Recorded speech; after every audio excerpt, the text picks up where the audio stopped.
નમસ્કાર. જનતા વિદ્યાલય જાળિયા પરિવાર વતી હું જયંત જોશી ફરી એક વખત ધોરણ 11ના મનોવિજ્ઞાનના આ વર્ચ્યુઅલ વર્ગખંડમાં પ્રકરણ 8 વ્યક્તિત્વ એની ચર્ચા માટે આપ સૌ વચ્ચે ઉપસ્થિત છું. આપ સૌને આવકારું છું. વિદ્યાર્થી મિત્રો, આપણે પ્રકરણ 8 વ્યક્તિત્વ એમાં છેલ્લા તાસમાં આપણે વ્યક્તિત્વ ઉપર અસર કરતા પરિબળો વિશે વાત કરી હતી. વ્યક્તિત્વ ઉપર જે 4 પ્રકારના પરિબળો અસર કરે છે: જૈવિક પરિબળો, શારીરિક પરિબળો, મનોવૈજ્ઞાનિક પરિબળો અને સામાજિક અને સાંસ્કૃતિક પરિબળો. આ વ્યક્તિત્વના વિકાસ ઉપર અસર કરતા પરિબળોની ચર્ચા પૂરી કર્યા પછી હવે આપણે વાત કરવી છે એ વ્યક્તિત્વ માપનની રીતો ઉપર, વ્યક્તિત્વ માપન ઉપર.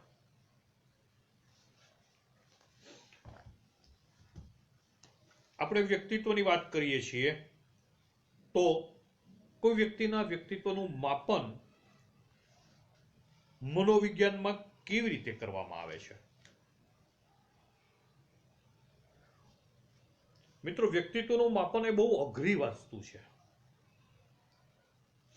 કોઈના વ્યક્તિત્વનું માપન કરવું એ સહેલું નથી. અને એમ છતાં આપણે જાણે કે અજાણે, ઔપચારિક રીતે કે અનૌપચારિક રીતે હંમેશા આપણી સામેની વ્યક્તિના વ્યક્તિત્વનું માપન કરતા રહેતા હોઈએ છીએ. સાચું કે ખોટું, પણ આપણે માપન કરતા હોઈએ છીએ. અહીંયા આપણે ચર્ચા કરવાની છે સાચું માપન કેવી રીતે કરવું તે. પણ એક વાત હકીકત છે કે આપણે કોઈ વ્યક્તિ વિશે એક આપણા મનમાં ખ્યાલ ધરાવતા હોઈએ છીએ. એ ખ્યાલ કાં આપણે કોઈ પાસેથી સાંભળેલું હોય, કાં આપણે કોઈના અનુભવની વાંચેલું હોય, કાં એના આપણી સાથેના અનુભવ પરથી આપણે તારવેલું હોય, આપણી સાથેના વર્તન ઉપરથી આપણે તારવેલું હોય. પણ આપણે એ વ્યક્તિ માટે એક ચોક્કસ ખ્યાલ ધરાવતા હોઈએ છીએ અને એને આપણે માપન કર્યું છે. એમ કહેવાય, સાચું કે ખોટું હોઈ શકે એની ચર્ચામાં આપણે અત્યારે પડતા નથી. પણ વ્યક્તિત્વનું માપન છે. આપણે ઔપચારિક રીતે કે અનૌપચારિક રીતે જેની સંપર્કમાં આવીએ છીએ અથવા તો જેના વિશે જાણીએ છીએ એના વિશે આપણે વ્યક્તિત્વનું માપન કરતા હોઈએ છીએ. સામાન્ય દાખલો આપું કે કોઈ વ્યક્તિનું નામ આવે તો તરત જ આપણે કેટલીક વખત બોલી દઈએ છીએ કે એ તો આવો છે,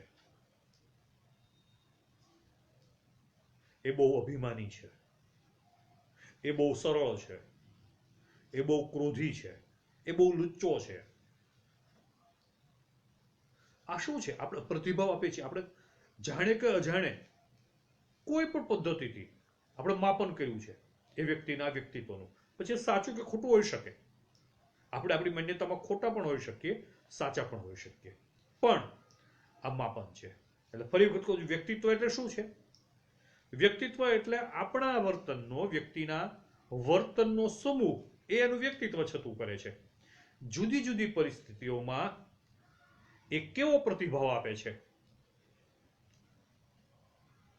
એ વ્યક્તિત્વનું માપન છે, એનું વ્યક્તિત્વ છે. અને આવી જુદી જુદી પરિસ્થિતિમાં એ કેવું વર્તન કરે છે એની નોંધોના આધારે એના વ્યક્તિત્વનું માપન થાય છે. બીજા સાથેના વર્તનના આધારે એના વ્યક્તિત્વનું માપન થાય છે. સમાન પરિસ્થિતિમાં જુદી જુદી વ્યક્તિ છે એ જુદા જુદા પ્રકારના પ્રતિભાવ આપે છે ત્યારે એ બધા વ્યક્તિના વ્યક્તિત્વનું માપન થાય છે કે આનું વ્યક્તિત્વ આવું છે. પરિસ્થિતિ એકની એક છે પણ બધાના પ્રતિભાવ છે એ અલગ અલગ છે. કેટલીક વખત વ્યક્તિત્વના માપન માટે 2 બાબતો છે એ જોવામાં આવે છે. એક, બીજી વ્યક્તિના, બીજા સમૂહના વર્તન સાથેના એના વર્તનની સમાનતા અને એની ભિન્નતા. સામાન્ય સંજોગોમાં આવું બને ત્યારે મોટા ભાગના વ્યક્તિઓ કેવું વર્તન કરે છે અને ત્યારે જે વ્યક્તિના વ્યક્તિત્વનું માપન કરવાનું છે એ કેવું વર્તન કરે છે એની પણ નોંધ લેવાય. અને સામાન્ય પરિસ્થિતિમાં બધા આવું વર્તન કરે ત્યારે આ વ્યક્તિ કેટલું જુદું વર્તન કરે છે એની પણ નોંધ લેવાય. આ વ્યક્તિત્વના માપન માટે આવી બધી ટ્રિક્સ છે, આવી બધી પ્રયુક્તિઓ છે એ અજમાવવામાં આવે છે. વ્યક્તિગત જીવનમાં આપણે ભૂતકાળના અનુભવોના આધારે વ્યક્તિ સાથે રહી અને રહેણી કરણી, એની વર્તણૂક, રીતભાત, એની બોલવાની રહેવાની પદ્ધતિ, એના આધારે, એની વાતચીતના આધારે, બીજે આપણને માહિતી આપી એના આધારે આપણે અન્ય વ્યક્તિ વિશે અનુમાન કરતા હોઈએ છીએ. આપણે એ વ્યક્તિ વિશે ધારણા બાંધતા હોઈએ છીએ, એના વ્યક્તિત્વનું અનૌપચારિક રીતે માપન કરતા હોઈએ છીએ. પણ આપણને માહિતી આપનારા કેટલા ઓથેન્ટિક છે, કેટલા વિશ્વાસપાત્ર છે, એ આપણે જોઈ શકતા આપણને ખબર હોતી નથી. એટલે કેટલીક વખત અહીંયા આપણે ખોટા પડવાનો પણ સંભવ રહે છે. કેટલીક વખત એના અંગત ખ્યાલો છે કે એના રૂઢિગત ખ્યાલો છે એ પણ આ વ્યક્તિના વ્યક્તિત્વ માપનમાં આડે આવતા હોય છે, અને એ સાંભળીને આપણે એ વ્યક્તિ વિશે ખોટો ખ્યાલ બાંધીએ એવું પણ બને. પણ અહીંયા આપણે સાચા ખોટાની વાતમાં નથી પડતા. પહેલા તો આપણે એ વિચારીએ છીએ કે વ્યક્તિત્વ માપન એટલે શું. તો વ્યક્તિત્વ માપન એટલે વ્યક્તિનું વિશ્લેષણ કર્યા પછી એના વ્યક્તિત્વના, એના ગુણોને માપવાના જે અનૌપચારિક પ્રયત્નો કરીએ છીએ એને વ્યક્તિત્વ માપન કહે છે. વ્યક્તિનું વિશ્લેષણ કરવું પડે, વ્યક્તિના વર્તનનું વિશ્લેષણ કરવું પડે, અને એના આધારે એના ગુણોનું માપન કરવું પડે. અને આ કરીએ એ આખી પ્રક્રિયા છે, પ્રોસેસ છે, એને વ્યક્તિત્વનું માપન, મેઝરમેન્ટ ઓફ પર્સનાલિટી કહે છે.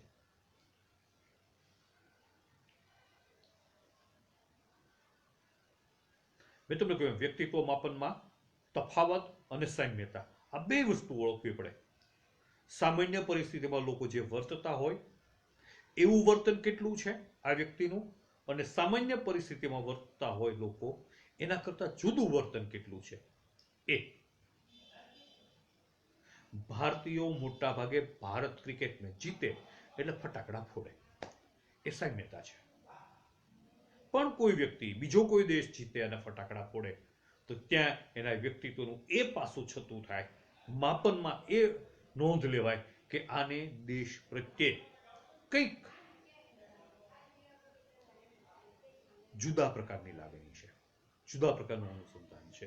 તો આ રીતે સામ્યતા અને તફાવત બંનેનું માપન છે. એટલે વ્યક્તિત્વ માપનનું ધ્યેય જ એ છે કે માપનમાં ઓછામાં ઓછી ભૂલો થાય, વ્યક્તિત્વના માપનમાં ઓછામાં ઓછી ભૂલો થાય અને વધારેમાં વધારે ચોક્કસાઈ આવે. જે ગુણોનું માપન, અહીંયા આપણે વ્યક્તિત્વ એટલે તો અનેક ગુણોનો સરવાળો છે, અનેક બાબતોનો સરવાળો છે, અનેક વર્તનનો સરવાળો છે, ત્યારે વ્યક્તિત્વ છે. સંપૂર્ણ વ્યક્તિત્વ માપન તો શક્ય નથી એવું કહીએ તો પણ ચાલે. પણ જ્યારે વ્યક્તિત્વ માપન કરવાનું આવે ત્યારે આપણે આગળ વાત કરશું કે ચોક્કસ બિંદુઓ નક્કી કરવામાં આવે કે આ 15 કે 17 કે 20 ગુણોનું જ માં આ વ્યક્તિ કેવી છે એનું માપન કરવું છે.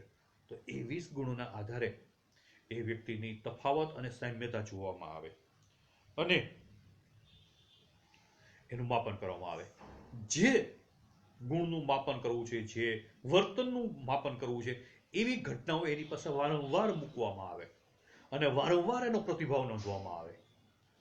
અને આવું અનેક વખત કર્યા પછી ચોકસાઈનું પ્રમાણ વધી જાય છે, ભૂલનું પ્રમાણ ઘટી જાય છે.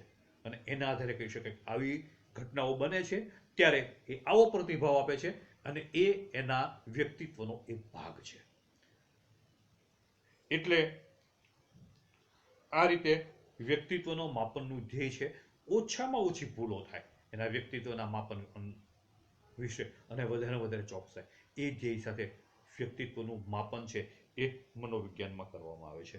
અને આ મનોવિજ્ઞાનમાં વ્યક્તિત્વના માપન માટેની 3 મુખ્ય રીતો છે.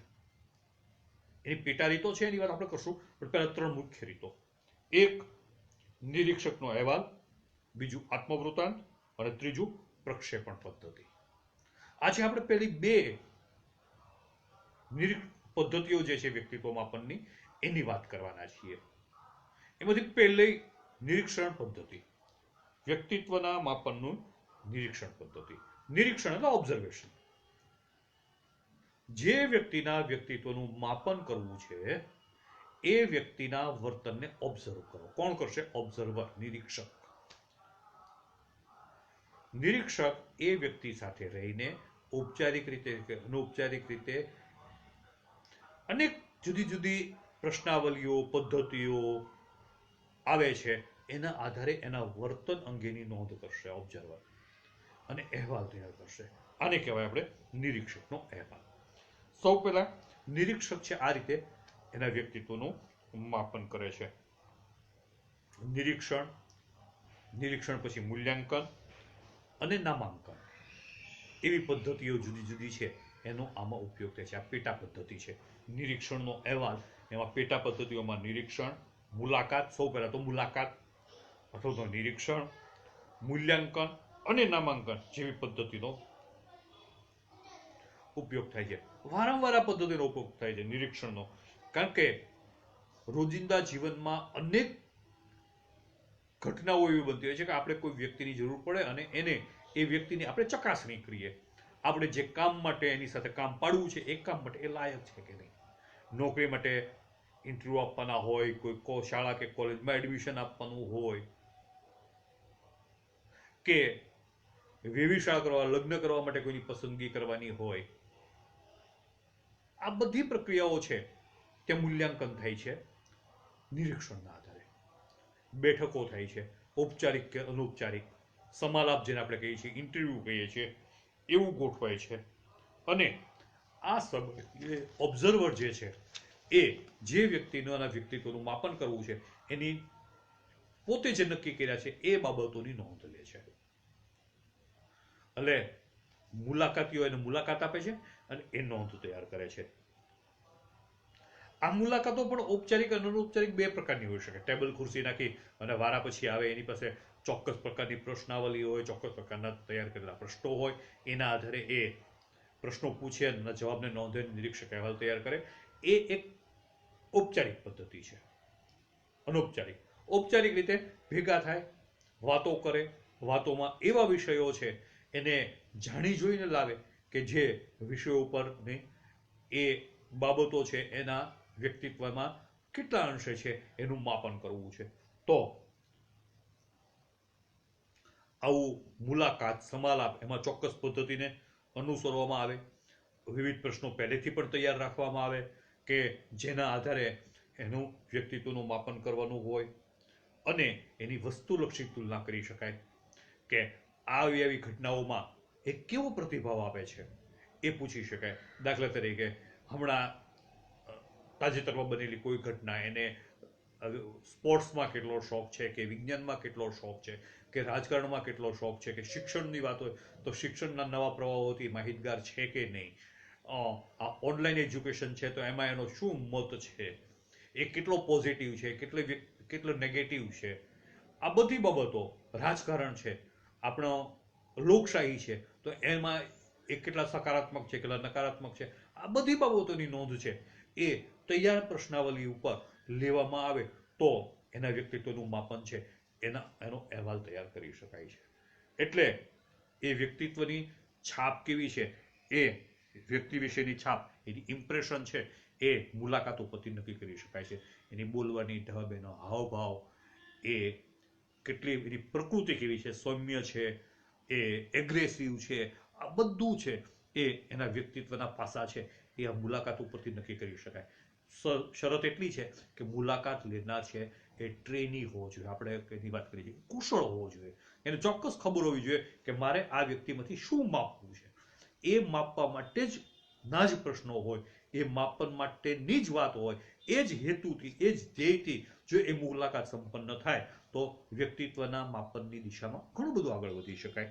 ઘણું બધું સચોટ છે એ બહાર થઈ શકે. ઘણી મુલાકાતો અરચિત પણ હોય છે, અચાનક છે એ ભેગા થાય અને એ પછી નિરીક્ષણ છે એ પોતાનું. એટલે આ મુલાકાતોની વાત થઈ. નિરીક્ષણ, હમણાં મેં તમને વાત કરી એમ મુલાકાત પછી કોઈ ચોક્કસ વ્યક્તિને ચોક્કસ કામ સોંપવામાં આવે નિરીક્ષણનું, ઓબ્ઝર્વેશનનું, તો એ ઓબ્ઝર્વેશન કરી અને એ વ્યક્તિ વિશે બધી માહિતી છે એ મેળવે છે. આ નિરીક્ષણ એક જટિલ પ્રક્રિયા છે. એટલી બધી સરળ નથી. અને એટલે પહેલા તો નક્કી કરવું પડે કે નિરીક્ષણ કરી અને એ વ્યક્તિમાંથી કેવા કેવા ગુણો છે એને તારવવા છે, એનું માપન કરવું છે. અને પછી કયા કયા વિશિષ્ટ વર્તન છે એ એનામાં છે એની નોંધ કરવામાં આવે, અને વિશિષ્ટ વર્તનના દ્રષ્ટાંતો છે એ એકઠા કરવામાં આવે, અને એના આધારે એની માર્ગદર્શક રૂપરેખા તૈયાર કરવામાં આવે.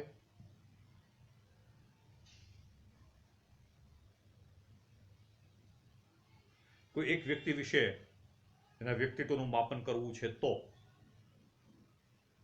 એ જે સ્થળે અભ્યાસ કરે છે અથવા તો નોકરી કરે છે અથવા તો કામ કરે છે કોઈ પણ પ્રકારનું, એ સ્થળે એના વર્તનનો અભ્યાસ કરવામાં આવે, એના સહકાર્યકરો સાથે એનું વર્તન કેવું છે, એના બોસ સાથે એનું વર્તન કેવું છે, એના ઘરમાં એનું વર્તન કેવું છે, સમાજમાં એની છાપ કેવી છે, એણે કેવા કેવા કામો કર્યા છે, આ બધાની ઝીણી ઝીણી ઝીણી ઝીણી બાબતોની નોંધ કરી અને એના આધારે એના વ્યક્તિત્વનું માપન થાય છે.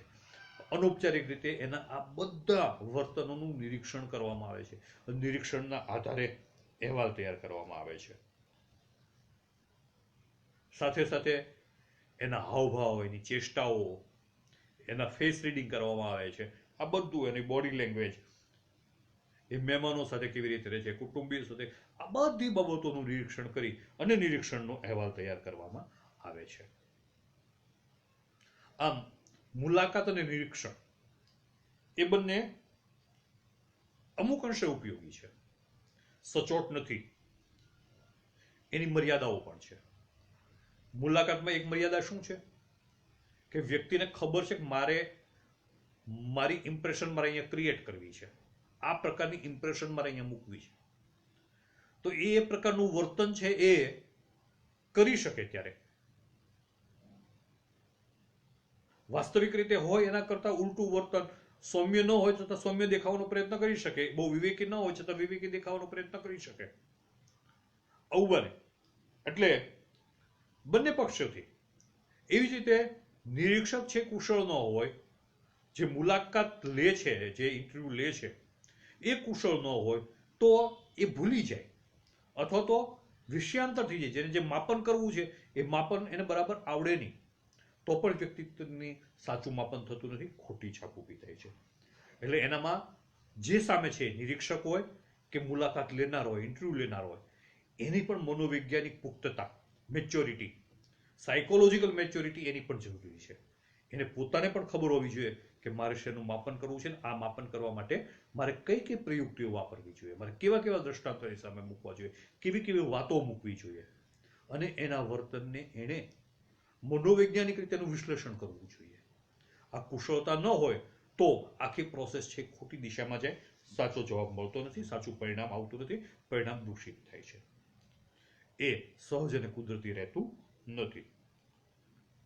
પણ શૈલી છે, હાથવગી છે, એટલે મોટા ભાગે આપણે આ બે, મુલાકાત અને નિરીક્ષણ, એનો ઉપયોગ છે એ વ્યક્તિત્વ માપન માટે કરતા હોઈએ છીએ.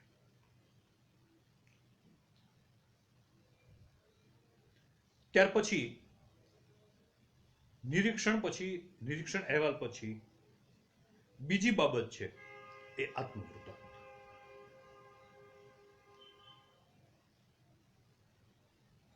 પોતે પોતાની જાતે બોલે ને આત્મવૃત્તાંત કહીએ આપણે ગુજરાતીમાં. આત્મવૃત્તાંત એટલે પોતે પોતાની વાત કરે એ. હવે અહીંયા જે વ્યક્તિના વ્યક્તિત્વનું માપન કરવું છે એ પોતે પોતાની રીતે ક્યારે બોલશે? જ્યારે એને એવી પરિસ્થિતિ મૂકવામાં આવે તો. માનો કે એને એક પ્રશ્નાવલી આપવામાં આવે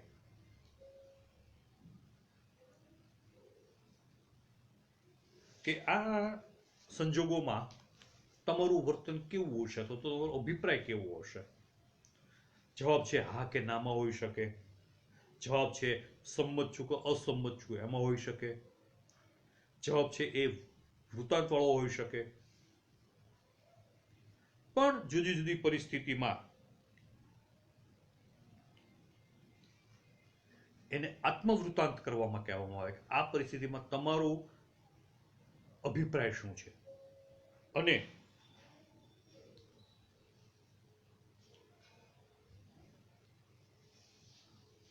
આ એક એવી પદ્ધતિ છે કે જેમાં ગુણાંકન હોય, કે સંમત હોય તો 2 આપવા, અસંમત હોય તો 0 આપવો,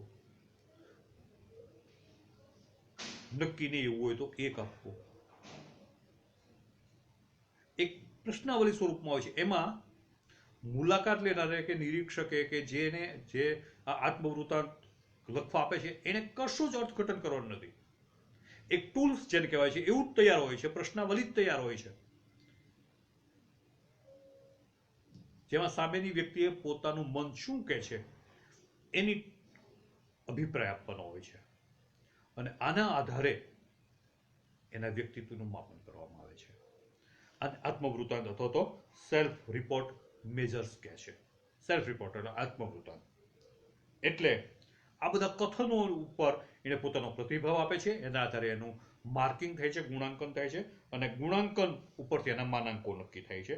અને આટલા મળે તો એનું વ્યક્તિત્વ આવું, આટલા મળે તો વ્યક્તિત્વ આવું, આટલા મળે તો વ્યક્તિત્વ આવું, એવા પ્રકારો આપેલા હોય છે, અને એના આધારે એ વ્યક્તિત્વનું માપન થાય છે.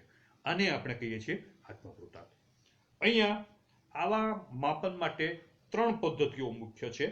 એક છે MMPI, પૂરા નામ પછી આપું છું તમને. એક છે MMPI, બીજી છે EPQ, અને ત્રીજી છે 16PF, 16PF. આ શું છે? પેલું MMPI. MMPI એટલે મિનેસોટા નામ છે, મિનેસોટા વિવિધલક્ષી વ્યક્તિત્વ સંશોધનિકા. નામ સંસ્કૃત જેવું છે, મિનેસોટા. મનોરોગ હોય ને, મગજના રોગો, એમાં આ પદ્ધતિ વપરાય છે. મિનેસોટા. પછી વિવિધલક્ષી એટલે મલ્ટીફેઝિક. બીજો એમ મિનેસોટાનો એમ, મલ્ટીફેઝિક એટલે વિવિધલક્ષી, એનો એમ, MM. પર્સનાલિટી વ્યક્તિત્વ, મિનેસોટા વિવિધલક્ષી વ્યક્તિત્વ સંશોધનિકા, ઇન્વેન્ટરી. સંશોધનિકાનું અંગ્રેજી થાય છે ઇન્વેન્ટરી, ઇન્વેન્ટરીનો I એટલે MMPI, Minnesota multiphasic, Minnesota multiphasic personality inventory. મનોરોગના નિદાનમાં આ પદ્ધતિ વપરાય છે. કોણે શોધી તે? 1940માં આ પદ્ધતિ હેથવે અને મેકકિનલ નામના મનોવૈજ્ઞાનિકે શોધી હતી. અને મનોવિકૃતિને શોધી કાઢવામાં, મનોવિકૃતિ સામાન્ય માણસ છે જે વર્તન કરતો હોય એના કરતા સાવ અલગ પ્રકારનું વર્તન જો કોઈ તમે કરો એને મનોવિકૃતિ કહેવાય. નકારાત્મકતા વધારે હોય, કોઈકનું તોડી નાખવું, કોઈનું ચોરી લેવું, કોઈનું નુકસાન કરવું, કોઈને મારવું, કોઈનું મારી નાખવું, આ બધી મનોવિકૃતિઓ છે. ઘણી બધી પ્રકારની મનોવિકૃતિઓ આવે, આપણે એની ચર્ચા કરશું તો બહુ લાંબુ થશે, પણ ટૂંકમાં મનોવિકૃતિઓ શોધવા માટે આ કસોટી ખૂબ જ અસરકારક છે. કઈ? MMPQ, MMPI, Q નહીં, મિનેસોટા મલ્ટીફેઝિક પર્સનાલિટી ઇન્વેન્ટરી. અનેક જૂથો ઉપર 1940માં હેથવે અને મેકકિનલે બનાવેલી આ પદ્ધતિનો ઉપયોગ થયો છે.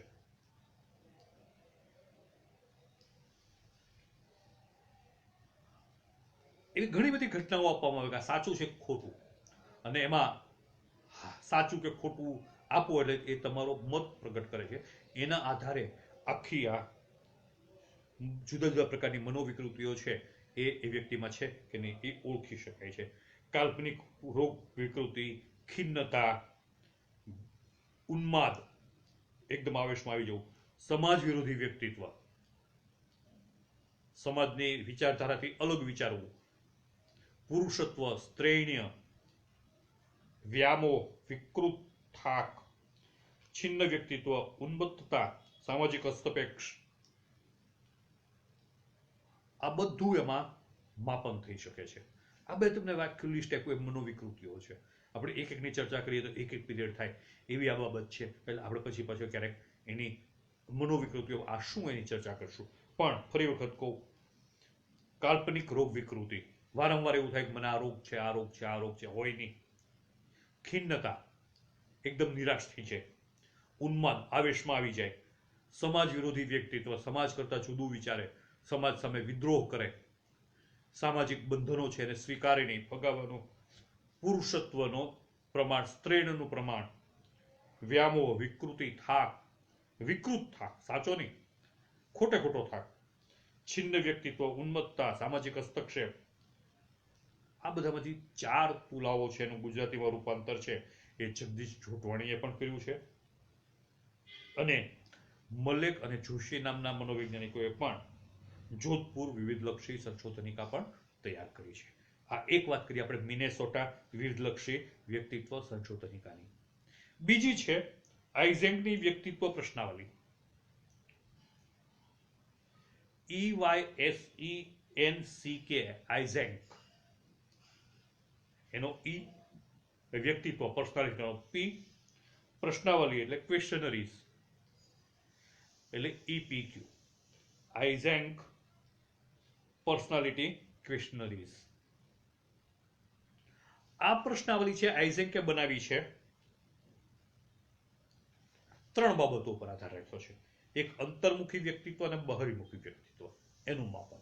આપણે અગાઉ વાત કરી ચૂક્યા છીએ અંતર્મુખી વ્યક્તિત્વ કોને કહેવાય, બહિર્મુખી વ્યક્તિત્વ કોને કહેવાય. લોકોનું ટોળું ભેગું કરીને બેસવાનું જેનું મન થતું હોય બહિર્મુખી વ્યક્તિત્વ હોય. એકલો એકલો કંઈક આટા મારે, માણસોથી દૂર ભાગે તો અંતર્મુખી વ્યક્તિત્વ હોય. ટૂંકમાં સ્થિર આવેગિક અને અસ્થિર આવેગ, સ્થિર આવેગિક હંમેશા આવેગમાં હોય અને મનોવિકૃતિ.